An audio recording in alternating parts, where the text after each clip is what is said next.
the Veterans Radio Hour. Brought to you by Dallas Corporation for all your corporate printing needs. And by GIM Productions, creating internet solutions. Websites can do that. Now, stay tuned. The Veterans Radio Hour is next on the Veterans Radio Network. Tango Charlie Bravo, you're a go for the Veterans Hour.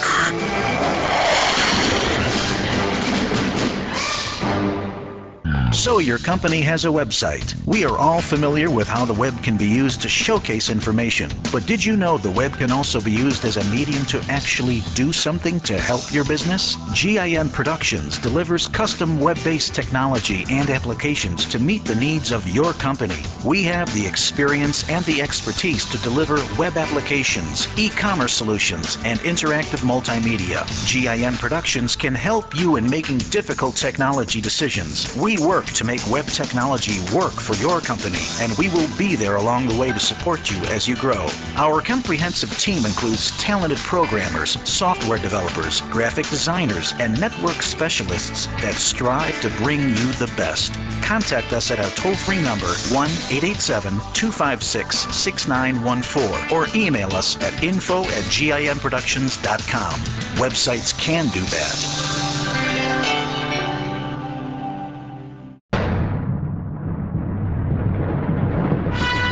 Welcome, one and all, to the Veterans Radio Hour. It's our tribute to all of those who served our great nation's armed forces, past and present, and their tremendous accounts of heroic duty and bravery. With your host, Brigadier General Dave Grange. And now, coming to you live from our Veterans Center studio, here is General Dave. We have on the telephone with us Phil Piazza, a veteran of Merrill's Marauders, Burma, and he's the president of the Merrill's Marauders Association. We're going to have General Retired Wayne Downing, the 3rd Colonel of the Ranger Regiment, commander of Joint Special Operations Command and later Special Operations Command of all the armed services. Ranger Bob Wages from down in Georgia, now a manager of a carpet company. Jim Grimshaw, president of the United States Army Ranger Association. Ralph Puckett, Ranger, company commander of the 8th Ranger Company in Korea. And in our live audience tonight, Kenny, we have a squad of Rangers with us, I believe. Who are they? We sure do. We've got Steve Sakes with us. He's from the 5th Ranger Battalion, World War II. Our good friend Hank Zeke Zakowski, 2nd Ranger Battalion, World War II. Don McCormick, he's the 3rd Battalion, Company D in World War II. And of course, Harold Lacasa, he's back with us, 2nd Ranger Battalion. We're glad you're all with us. And Dave, we'll keep moving on with some of these good guests. Okay.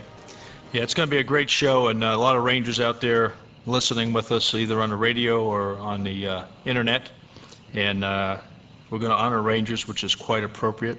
They're in combat areas today as we speak, are training for combat. And the dedication tonight, Dave? The dedication tonight, obviously, Kenny, is to a Ranger. And we're going to dedicate the show tonight to General William Darby. He's the 1st Colonel of the Ranger Regiment. In other words, the leader of the modern-day Ranger. He was the founder and the driving spirit of Darby's Rangers, which is the World War II Ranger battalions. A legendary combat leader. Ranger Darby received 2 Distinguished Service Crosses, 3 Purple Hearts during World War II. He led from the front as the organizer, leader, the principal trainer of the first 3 Ranger battalions. He led his Rangers in victorious combat in Africa, Sicily, and Salerno, but ending in a bloody defeat at Cisterna in Italy. Colonel Darby later served, when he was on the promotion list for Brigadier General, as the Assistant Division Commander for the 10th Mountain Division, and in that outfit was killed by shrapnel from a German 88 in northern Italy. Colonel Promotable Darby was promoted to Brigadier General after he died. He's the only American officer posthumously promoted to general officer rank during World War II. Here's today's military quote of the day, brought to you with support from retired Lieutenant Colonel Dan Bogievich. You know, Kenny, there's something known as the Ranger Creed, And in the Ranger Creed, there's 6 stanzas. I'm going to talk about the 6th stanza tonight. And it starts with, the Ranger Creed goes for the word Ranger, R-A-N-G-E-R, R starting the last stanza of that creed, which says, readily will I display the intestinal fortitude required to fight on to the Ranger objective and complete the mission, though I be the lone survivor. Okay, then in tonight, in the studio with us, I'm going to review our distinguished Ranger guests. And we're going to start with Ralph Goranson. As I said earlier, Ranger retired, entered the Army in 1941, 3 days after Pearl Harbor. He was a company commander of C Company, the 2nd Ranger Battalion, World War II. He was the first Ranger to land on Omaha Beach. On the beach, I think he lost 23 or 21 men. And Ralph didn't get wounded himself, but his equipment that he was carrying as he was moving under fire was hit 9 different times. On the phone with us, we have Phil Piazza, a great friend, president of the Merrill's Marauders Association, a legendary Ranger. He entered the Army a year before Pearl Harbor. In 6 months, he was promoted to 1st Sergeant after he started training, and then he was selected for Officer Candidate School. En route to Africa, he was diverted to Trinidad to run a jungle mountain school. There he volunteered and served with Merrill's Marauders in the India-Burma theater. He was a company commander of the Heavy Weapons Unit in Blue Combat Team of Merrill's Marauders Force. He was wounded in Burma, later on inducted into the Ranger Hall of Fame. We also have with us Bob Wages. He was my squad leader at North Georgia College when I was a private. Currently a plant manager for a carpet company. Went to Ranger School in 1969. First assignment was the 82nd Airborne Division in the Recondo Raider School as an instructor. Went to Vietnam right after that. Served in the 2nd of the 503rd Parachute Infantry of the 173rd Airborne Brigade. And then later served as a Ranger instructor at the Mountain Ranger Camp. Also with us, we're going to have a Jim Grimshaw, President of the United States Army Ranger Association, who enlisted in the Army in 1961 as an infantryman. Served as a paratrooper in the 82nd Airborne Division, then went to Officer Candidate School, then an instructor as well in the Raider School. Went to Vietnam in 1965 with Special Forces. Then he helped build the MACV Recondo School in Nha Trang in Vietnam. He was an instructor in the Florida Ranger Camp, back to Vietnam in 1968 and served also in the 2nd 503rd, like Wages did, the 173rd Airborne Brigade. Served as a commander in the POW MIA Recovery Unit, wounded in action. Our job was to make sure that the exit at Verville, the town of Verville, which is right up from the beach and had the only paved road from the beach up to the highway. And that was vital to get that open. And the 29th Division was given that job. And of course it was guarded by the most humongous pillbox I've ever seen down at the water's edge where the beach started. Well, our job was to get in there and open up that road if something happened. Well, something did happen. Unfortunately, the 29th Division, they fanned out their first wave. The wastes were at the water line, and they were shooting at the pillbox. 5 minutes later, on schedule, we landed, and every man in my company, and there was only 65 men, and 3 officers and 2 extras, a aid man and a radio man. They were firing at the pillboxes and from the water, and of course they were being just chewed up with artillery, rifle fire. We went across the beach as fast as we could, and when I got there, I took one look, and there was no way in hell that you could attack that pillbox from the from our left side. So we had an alternate plan, which was plan 2, was to scale the cliff immediately. So I signaled, raised my fingers, 2 fingers up in the air, to Lieutenant Moody, who waved back to me and took 2 of his top men and went down the beach and climbed to the cliffs, dropped some ropes, and cleared an area and signaled for us to come up.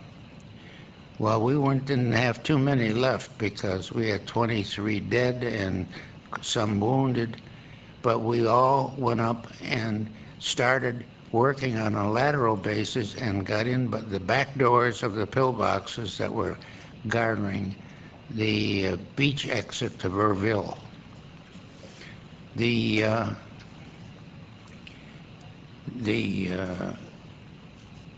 By the time we got to doing that, there weren't too many of us left, but we did drive all of the enemy out. There were 89 dead in the places that we cleaned out, and we took no prisoners that day. Well, Ralph, that's a tremendous story, and we're going to come back to Ralph because I want to talk about the number of casualties they had, both KIA and WIA, those that were wounded had to be evacuated. So what he really had left to do the attack and continue operations. We'll do that momentarily. I want to go to another World War II veteran. I want to go to Phil Piazza. Phil, sir, are you there? Yes, I am. How you doing? Fine, thank you. How are you? I'm doing fine. Thanks for joining us tonight. My pleasure. Yeah. Talked a lot about you around here tonight, Phil, with Kenny and some others. Yeah. Yeah, well deserving. When you, Phil, we talked a lot before when you were training down in Trinidad and then you volunteered and you went over with Merrill's Marauders, with the blue team. Could you relate a short story to us about just what it was like to serve in a great unit like Merrill's Marauders? Well, it's something that, as far as the campaign itself is concerned, I don't think I'd want to relive it again, but I'm certainly happy that I went through it and survived it. It was quite an ordeal, believe me. But we expected that when we volunteered, as it was an all-volunteer unit. And you were wounded? I was wounded twice, yes. Twice. The second time you were evacuated, weren't you? Yes, at that time we didn't have the choppers for evacuation as they had in Vietnam. We had a group of flying sergeants that formed a liaison squadron with Piper Cubs and were able to fly in under extremely rough circumstances in the Himalayas to get us out. I have a great deal of respect for these men. Merrill's Marauders is one of the, considered one of the Ranger organizations that's in the Ranger family. Yeah, we're the parent organization. That's right. And in fact, if you look at if you take the motto of the Rangers. 79 years old, just got back from doing a really special show. We also want to thank a little bit to the City of Chicago and the Veterans Council, Roy Dogus, and that other Ranger we got sitting in the audience. Our good friend, the guy who helps us out all the time, Colonel Tom Rendell. And now we're out for a break.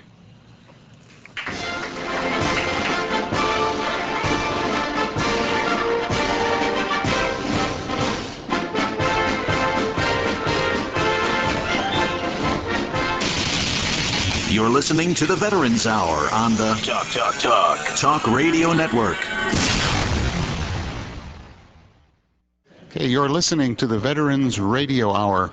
You can hear us every Sunday evening at this time, 9 p.m. Central Standard Time, on the Talk Radio Network, as well as right here on the Internet. I think we have really a wonderful show going on here tonight with people such as Ralph Goranson and Phil Piazza, Ralph Puckett and Bob Wages, with Jim Grimshaw and General Downing to be interviewed on the next segment of the show. And as I was just sitting here listening to the interviews, I was just so moved at hearing these very dramatic and such meaningful stories told by the people who actually experienced them. And I think that this is an example of what really great radio is made of. And we're so honored to have these distinguished and wonderful people with us here at the Veterans Radio Hour this Sunday evening. I wanted to mention that if you are in the Chicago area any Sunday evening at this time, you're welcome to come by and be in our studio audience here at Veterans Radio Center. We're located in Downers Grove. The address is 4340 Cross Street, and we invite you to come by and sit in our studio audience, and I can assure you that you'll find it to be a very worthwhile experience. I wanted to mention some of the people who are behind the scenes here at the Veterans Radio Hour that help to make the show possible each week. Carl King is our engineer and production director. Kenny DeCamp is the senior producer, and he works closely with General Dave each week to produce these programs. Lambert Matias, Lamb Jam, is our studio manager. Joe Seguski handles our calls. Mark Eli is the webmaster and chat master. I'm Fred Cutchins, your internet host. We urge you also to send us an email or have a look at the chat room on the internet. Your feedback, your comments, your thoughts on what we're doing here is very important to us, and we would love to hear from you. If you'd like to give us a call, I'll give you our toll-free number, and you can call in during the program at 866-928-2329. If we can, we'll get you on the air. If your question is one that we can include in the program, we will certainly do it. Our business office phone number is 800-521-0020. That's 800-521-0020. So let us know what you think and tell us what ideas you have and what your comments and thoughts are about the Veterans Radio Hour. This is our 18th program. This evening's program is dedicated to Rangers. We have some distinguished guests in our audience, in our studio, I should say, as well as in our audience.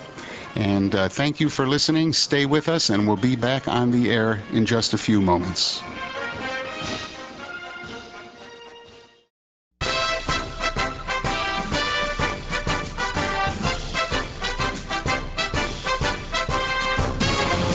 The Veterans Hour now returns to full readiness on the TRN Talk Radio Network.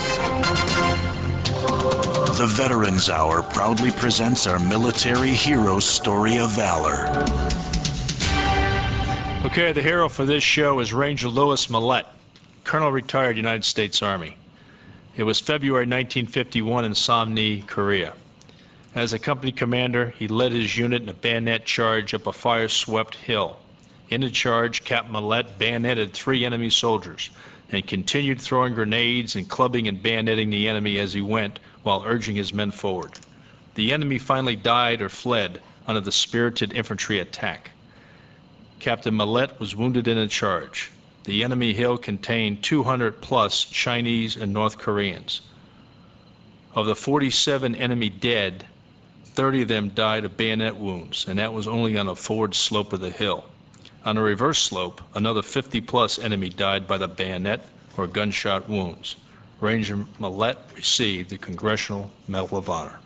The Veterans Radio Hour salutes the Active Service Person of the Week, made possible through the support of Pabst Blue Ribbon Beer. As they say, PBR me, ASAP. Pabst Blue Ribbon Beer, available at your local retail outlet. The active service member this week that we're going to honor is Staff Sergeant Tim Thieker, member of the 112th Special Operations Signal Battalion. He's a combo team chief serving in Afghanistan, deployed from Fort Bragg, North Carolina to provide global communication support for Special Operating Forces in the theater. Staff Sergeant Thieker's unit has just departed Afghanistan, being replaced by the 86th Signal Battalion out of Fort Huachuca, Arizona. The Veterans Radio Center salutes you, Staff Sergeant Thieker. You're listening to the Veterans Hour with retired Brigadier General Dave Grange. And now, back to the broadcast. Okay, as a reminder, the guest tonight, the Ranger guest tonight in studio is Company Commander, retired 2nd Ranger Battalion, Ralph Goranson. On the telephone, we have Phil Piazza, the president of the Maryland's Marauders Association, General Wayne Downing, the 3rd Colonel of the regiment, Bob Wages, Ranger Instructor retired, Jim Grimshaw, President of the United States Army Ranger Association, Colonel retired Ralph Puckett, 8th Ranger Company Commander, and a lot of Rangers in our audience tonight. And I think we have Jim Grimshaw on the line. Jim, are you there, sir? Yes, I am. How you doing, Dave? I'm doing fine, and thanks for joining the rest of the Rangers and the show Honoring Rangers tonight at Veterans Radio Hour. You know, you remember from your time as an instructor and a Ranger leader, there's something known that I'd like to share with the audience called Rogers Standing Orders. There's 19 of these orders. They're really 19 rules or procedures that all Rangers will follow. They were written with Rogers Rangers Force in 1759, and they still pretty much apply today. I'm going to read 2 of them, and then I'm going to ask you to comment on them, if you would, Jim. Okay. The first one is, it's Standing Order number 3. When you're in the march, act the way you would if you were sneaking up on a deer. See the enemy first. And the other one I'd like to share with you is number 4.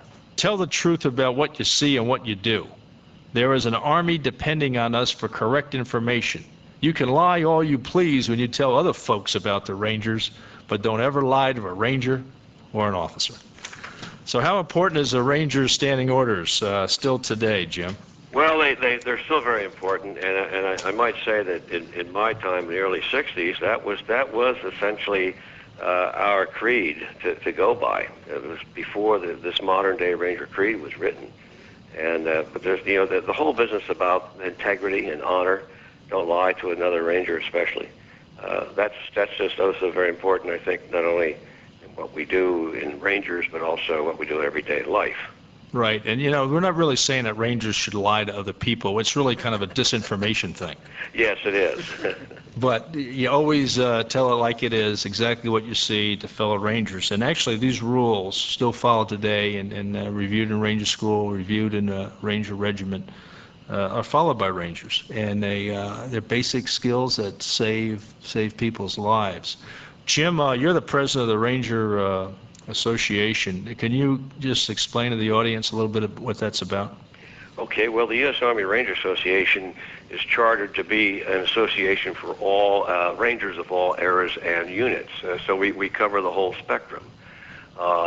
And we have about, just a little under 900 members in our organization right now. And we're on a big, massive recruiting drive all the time, quite frankly, to get people in. Our current board of directors right now, most of us are Vietnam veterans, but we have Ranger Tom Herring, who was one of the original members of the 5th Ranger Battalion who went in on the beaches of Normandy. We have a 5th Ranger Battalion vet here tonight. Right. And Jim, all those that are in here tonight that are Rangers will be members of the organization. Just about all of them are, I believe. Well, if they're not, they will be. They will be. Roger that. I hope so. Yeah, and I'm just, now I'm talking big time here. I hope I'm up on my dues. I'll check as soon as I get home. we'll be right there.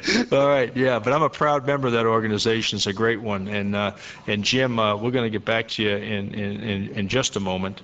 You know, the Ranger, when the Ranger battalions started again, I think it was 73, 74, I'm trying to remember, I think it was 1973.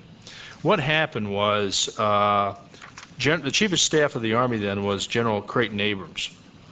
And he wrote a charter for the reactivation of getting the Rangers back in the Army. Because I'll tell you, the Army without Rangers would be in a hurt.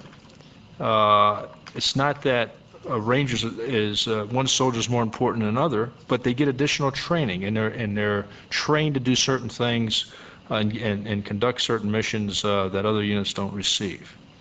And this is what Creighton Abrams said in the fall of 1973 when the 1st Ranger Battalion, it was Kenny Lohr, when they started the 1st Battalion, 1st Bat, Savannah, Georgia, Fort Stewart, Georgia at the time when it started. He said, this is what the Chief of Staff of the Army said: "The battalion is to be an elite, light, and the most proficient infantry battalion in the world. A battalion that can do things with its hands and weapons better than anyone. The battalion will contain no hoodlums or brigands. and if the battalion is formed with such persons, it will be disbanded. Wherever the battalion goes, it must be apparent that it is the best. And I can assure you, everybody fell in line and with that guidance immediately. Now, 10 years later, and we're going to talk to General Downing hopefully here in a couple minutes. 10 years later, around I think it was 84, I may be off a little bit, he can correct me, but anyway, the next Chief of Staff of the Army, General John Wickham, said the Ranger Regiment, this is when the regiment formed and you had several battalions under a regimental headquarters. It was very similar to Darby, when he had the 1st and 3rd and the 4th. And he said that the Ranger Regiment will draw its members from the entire Army. After service in the regiment, return these men to the line units of the Army with the Ranger philosophy and standards. And it goes on and on. But the idea was there is to get these guys, these Rangers, back out to the rest of the Army so they could share the standards, the high standards of the Ranger Regiment. And now I think we have General Downing. Sir, are you there? Yeah, Dave, I'm on. Okay, great. Now, General Downing's the 3rd Colonel of the regiment. Now, what that means is in modern-day Rangers, the 1st Colonel was Colonel Darby. Number 2 was Merrill, from Merrill's Marauders, Colonel Merrill. And then the next guy, after World War II was over, when they started the regiment again, a regimental size unit was General Wayne Downing, Colonel Downing at the time, who was the 3rd Colonel. And what I'd like to ask General Downing to share with the audience is, first of all, I know he was on a high when he got orders to be the commander of the Ranger Regiment. I know that feeling quite well. But what it meant to then get this going again and what was expected of him and his troopers. Sir, can you share that with us? Yeah, sure, Dave. I came to command the regiment from the 1st Armored Division. I was over in Germany, brigade commander of the 3rd Brigade. And when I left the 2nd Ranger Battalion as the commander in August of '79, I really thought I'd seen the last of my black beret. And so when I got the call from General Cavazos, who was then the ForceCom commander, they asked me if I'd be interested in activating the regiment and a 3rd Ranger Battalion. Of course, I was just absolutely ecstatic. And then after that, and now they continue, and I think, sir, they're on, I had the honor to be the 7th. And I believe they're on number 11 now. I'm trying to think of Joe Votel. I think he may be 11. Actually on number 12. 12. Okay, number 12 now. Joe's number 12. Yeah, and you know, that's not a whole lot because again, they went through the span of time where Rangers they didn't have that size. You know, in Vietnam we had LRP companies, long-range patrol companies, and company-sized units that worked in around six-man teams, or sometimes smaller, sometimes larger, depending on the mission. But that's when they really got the regiment came together with all the battalions, and then they could actually do more for the Army. And one thing about the Rangers, like I said earlier in the show, Rangers make a good soldier better. There's no doubt about it. Now, is Phil Piazza still with us? Well, General Downing's on. Phil, are you still with us? I sure am. Yeah. Now, Phil knows General Downing very well, and Phil was down at Fort Benning when we did the 50th anniversary, where we brought all the Ranger units together.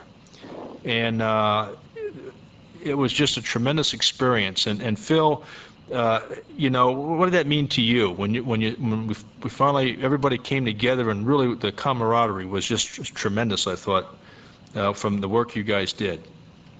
Oh, it's unbelievable to have everybody together like that. It was the highlight of my life, to be honest with you. And Phil, representing the Merrill's Marauders, was a big planner in that. We had many of the former commanders of the regiment at different times come down.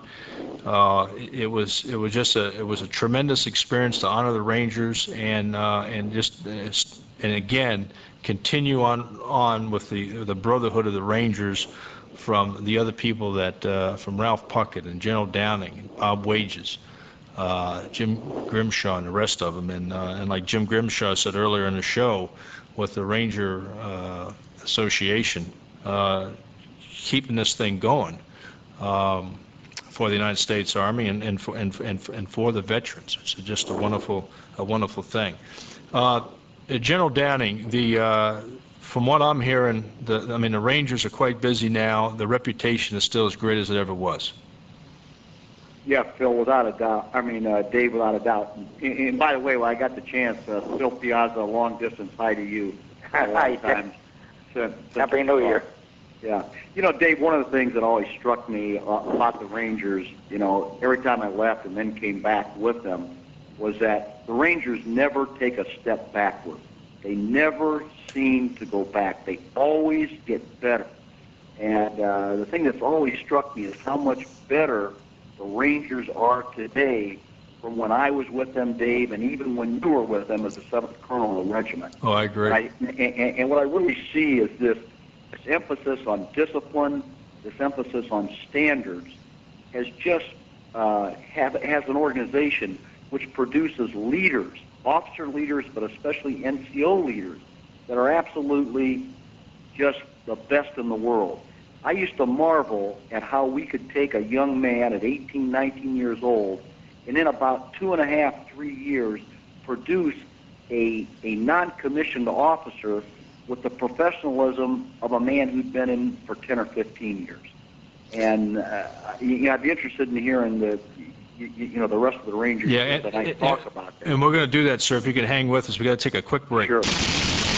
You're listening to the Veterans Hour on the Talk Radio Network.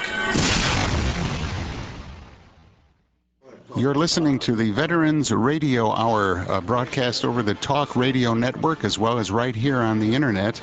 We're on the air every Sunday evening at this time, 9 p.m. Central Standard Time. And I'd have to say, I think we have a really great show going this evening here, the program being dedicated to the Rangers. We have in the studio some very distinguished former Rangers, and we have on a telephone hookup contact with other very distinguished guests. And it's just such a great show, and I have to say, on a personal note, I'm so thrilled to be able to meet some of these people whose experiences and whose exploits I have read about, but to actually have the experience of meeting and speaking with them is something that I'll never forget. We urge you to stay in touch with us either on the internet in the chat room, or you can call us here if you have a question. If you'd like to try to get on the air here this evening, call 866-928-2329. That's 866-928-2329. Or if you'd like to reach our business office, the phone number there is 800-521-0020. That's 800-521-0020. We do have a live studio audience here every week, and if you'd like to be a part of our audience, please drop by. The doors open at around 8:30 Sunday evening. Tickets are not necessary, and I'm sure that if you do stop by, I think you'll find it to be a very enjoyable experience and very worthwhile to come and spend some time with us here, and for you also to have the opportunity of meeting General Dave, our distinguished host, as well as our guests. So come on by. We're located at 4340 Cross Street in Downers Grove, Illinois. And say we're here every Sunday evening, 9 p.m. Central Standard Time for the Veterans Radio Hour. We'll be returning to the program momentarily. Thank you for listening.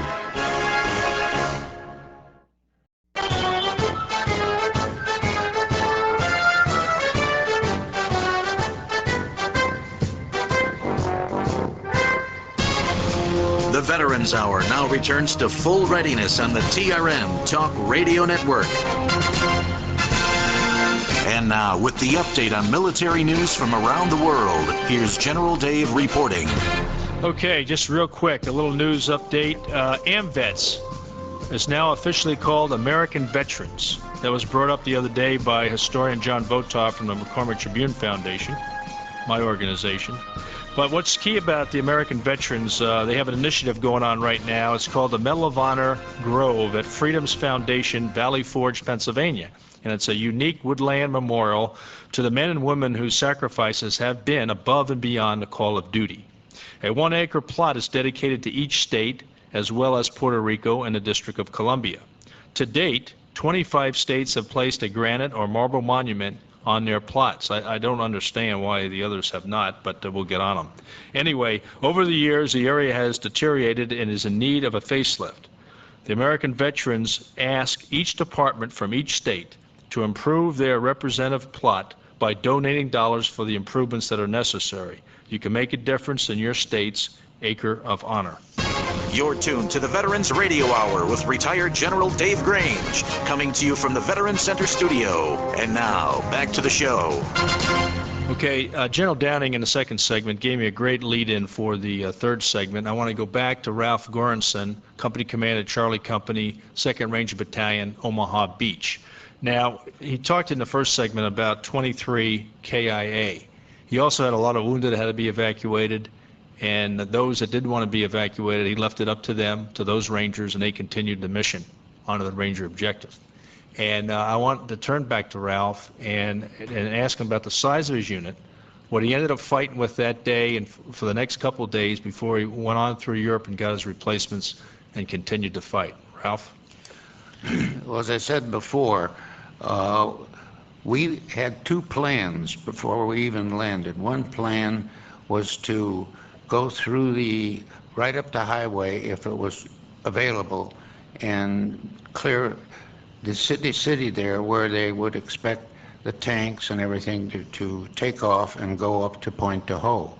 The second objective or plan was to get across the beach as fast as you could, and then when you got across the beach, we would decide on which plan we would use, and that we decided on plan 2, which would send the 1st platoon, which was on the right, straight up the cliff, drop some toggle ropes for the rest of us to make it, and then we got into their trench system. We came in the back door, and they were surprised. Now, when you got up there, that back door that you talked about in the back of the trenches, back of the bunkers, in the first segment, how many troopers did you have left?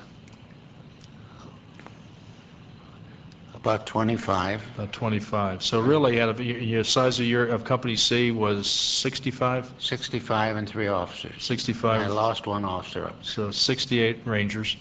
And you ended up with 20 on the top of the bluffs. Yes. And then when did you get replacements in? We started to get them a couple days later. Okay, so you continue those 2 days with just 20 men? Yes. 20 men. So truly a tough fight, 2nd Ranger Battalion. Now, something about the World War II Ranger Battalions, something about Merrill's Marauders. What they did is establish a legacy that all Rangers, and this is what General Downing was talking about earlier, that all Rangers live by today. And it's their duty. It is their duty to make it better, to be better, but to use that legacy as a standard, as the pride to carry forth. And that's what's tremendous about these other associations in this Ranger Brotherhood. Now, we only have a few minutes left on the show tonight, and I'd like to go to a few of our guests. I'm going to go to Phil Piazza first, and if he could just give a few parting words, Phil, in honor of the American Ranger. Thank you, Ken. You know, we're forgetting one thing. The young Rangers today that are doing the terrific job that they're doing overseas right now, we are so proud of them, believe me. We're proud also of you, Dave, Wayne, Colonel Puckett, and a lot of the Rangers don't realize that if it wasn't for you 3 people initially, and you've never gotten credit for this, we wouldn't have that beautiful memorial at Fort Benning, the Ranger Memorial that we have today. Thank you. Hear, hear, I've heard that. Well, thanks, Phil, and thanks for giving your words on the Rangers. I'm going to go to Robert Wages now, up in North Georgia area, up in the mountains. Robert, some parting words on America's Ranger? Well, I think Rangers are the greatest people alive, and no matter where you go in civilian life or military life, they'll be leaders. They'll be people that'll get the job done that you can count on, regardless of the circumstances. Okay, and I'm going to go to Ralph Puckett. Ralph Puckett, same question, sir. Ralph, some parting words for Rangers? The day that I became a Ranger was the proudest day of my military career, and being the honorary colonel of the 75th Ranger Regiment today is continues that pride. It is great. Every day I have the opportunity to live and walk with true heroes. America is fortunate to have the young men that we have in our Rangers today. I'll tell you, old Ralph Puckett, he's down there at Fort Benning, and he gets fired up every day because he's at Fort Benning with those Rangers. Now I'm going to give the last words to wrap it up on America's Rangers. We got 1 minute left to General Wayne Downing. Sir? Yeah, thanks, Dave. Well, you know, certainly being a American Ranger has been the greatest thing that ever happened in my life. It truly is a brotherhood. I think all of us would rather lay down our lives than, you know, disgrace our regiment or to fail our comrades, our fellow Rangers. And I see that spirit, Dave, and all my fellow Rangers just as strong today as it was 30 years ago and probably even 50 or 60 years ago. So it's just a wonderful thing. I'm glad we've been able to do what we've done, but it's been a labor of love, I think, for all of us. Well, sir, thank you, and thanks Phil Piazza and Bob Wages and Jim Grimshaw and Ralph Puckett and Ralph Goranson for being with us tonight. And just remember the first stanza, recognizing that I volunteered as a Ranger. Fully knowing the hazards of my chosen profession, I will always endeavor to uphold the prestige, honor, and high esprit de corps of my Ranger regiment. Who on? Thank you very much. Kenny? Okay, remain on the line with us there, gentlemen, if you would. We're going to continue our internet stream. We're cutting off of the airwaves in about 10 seconds. But if you can and stick with us for a few minutes, we're going to continue this via this web.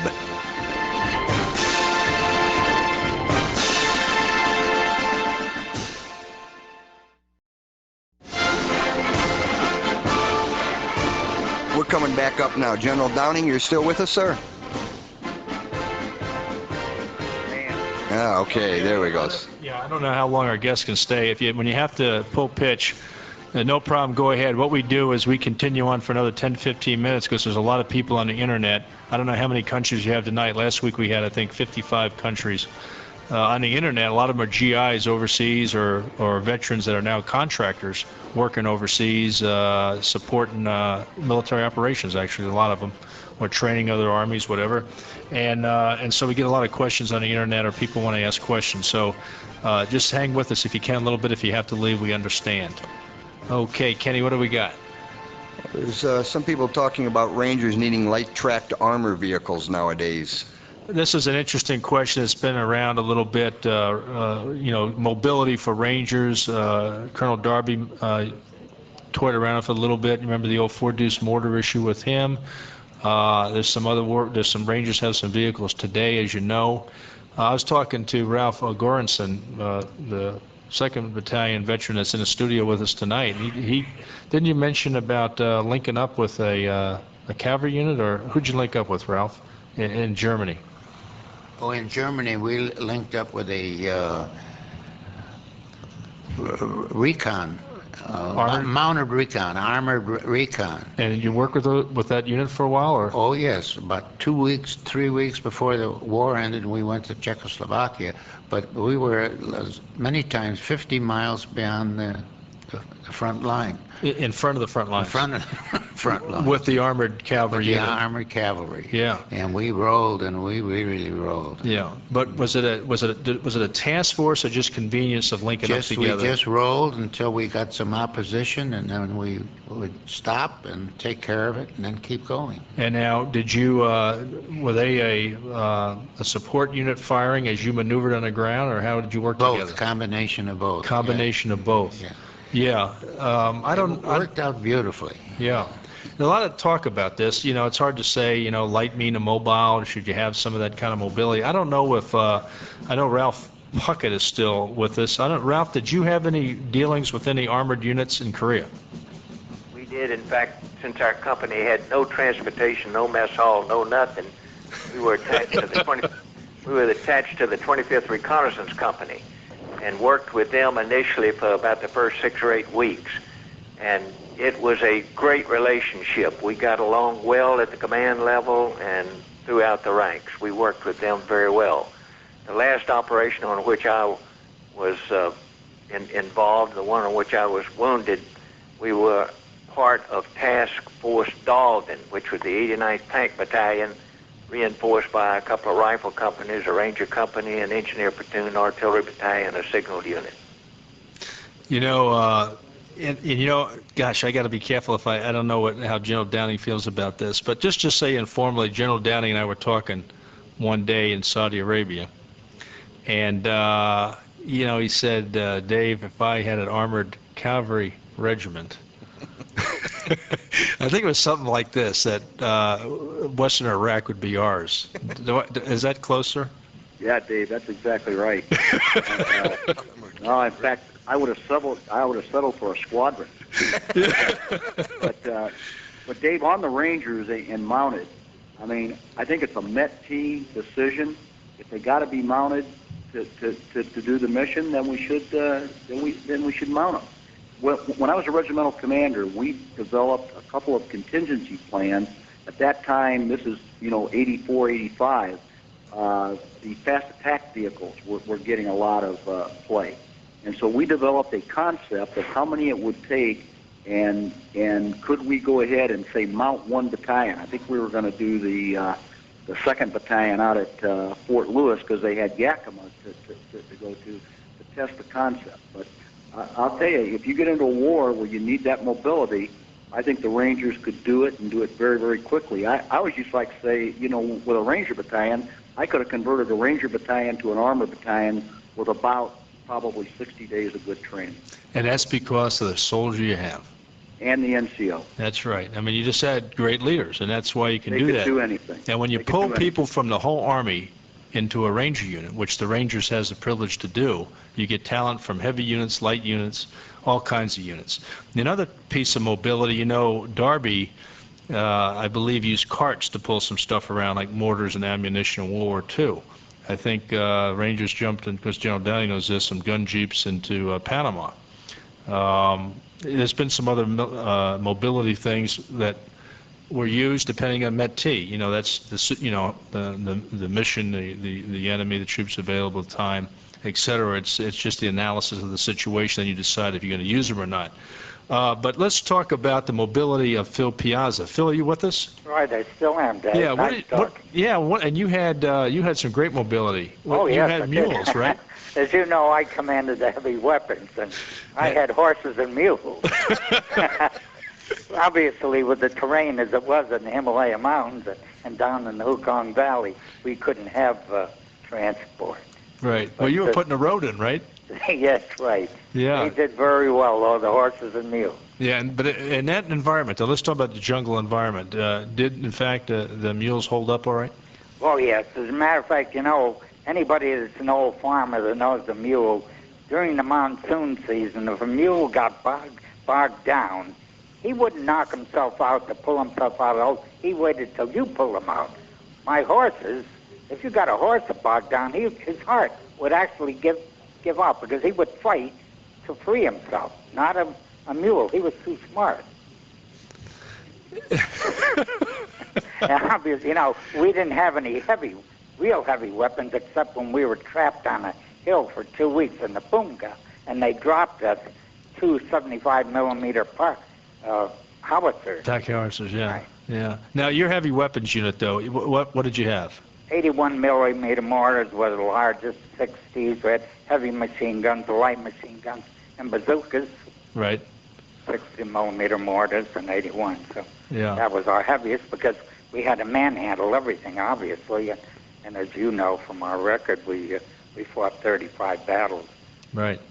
Yeah. All the units I mentioned tonight, maybe General Downing have to help me out here a little bit, but I think everybody received Presidential Unit Citation. I'm trying to think of the 6 Ranger battalions. I think in the POW, Cabo Baton, didn't the 6th Battalion, I can't remember if they got one or not. Yeah, that was Colonel Music's outfit. Yeah. Yeah, they did. Yeah. They did. So I think all 6 battalions received a Presidential Unit Citation. Merrill's Marauders. The combat record of the Rangers is phenomenal. If you look at the regimental flag and the regimental headquarters of Fort Benning, the battle streamers on that are unbelievable. It's something to truly be proud about. history of the American Rangers. Now today, of course, the Rangers, and really most of us starting in Vietnam. All of our work, we were always put in by helicopter. And then, but today it's a lot of parachute operations. Of course, they had the one in Afghanistan already. Now, Ralph's unit, Ralph, did your guys, because you worked out of Japan and came over, did you do parachute training or not? I don't recall if 8th Company did. And that's the 8th Army Ranger Company, not the 8th Company. Right, I'm sorry. That's all right. We were not airborne. I was airborne. The other 2 officers were airborne. We had 3 or 4 enlisted men who were airborne, but the company was not an airborne company. Our soldiers, for the most part, came from service units in Japan, quartermaster, engineer, signal, ordnance, AG. The infantry divisions were so short, qualified infantrymen, we were not allowed to take any volunteers from the divisions. We had to use service troops. Right, and then you pretty much worked a training out for your people, didn't you? We did.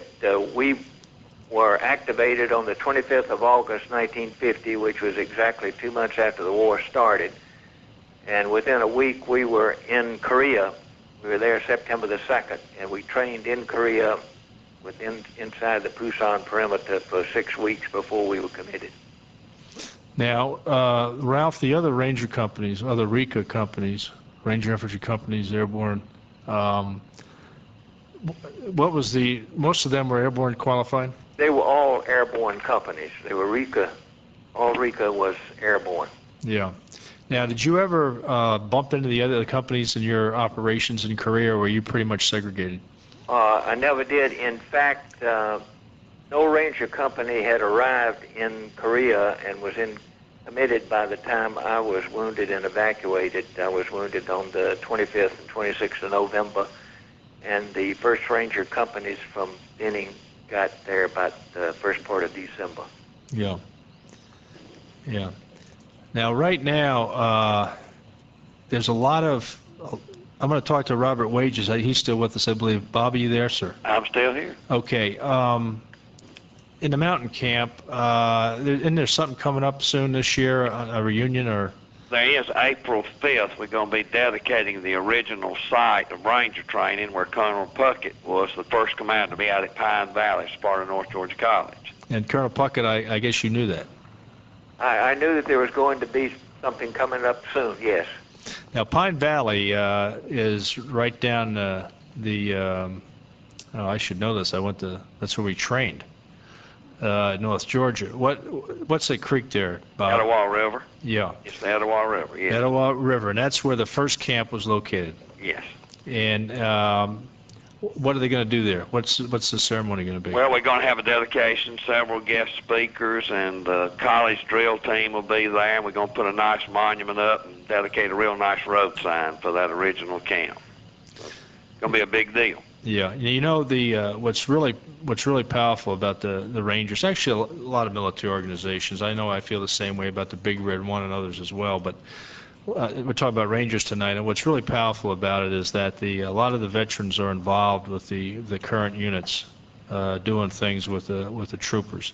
And when the new Rangers come into a unit and they get a chance to, when they do have a unit function, whether it be a barbecue or military stakes competition or a run or something, a lot of the old veterans join up and share stories, and it really, again, it brings to life the legacy that they represent, and it's very powerful and very important to the new soldiers.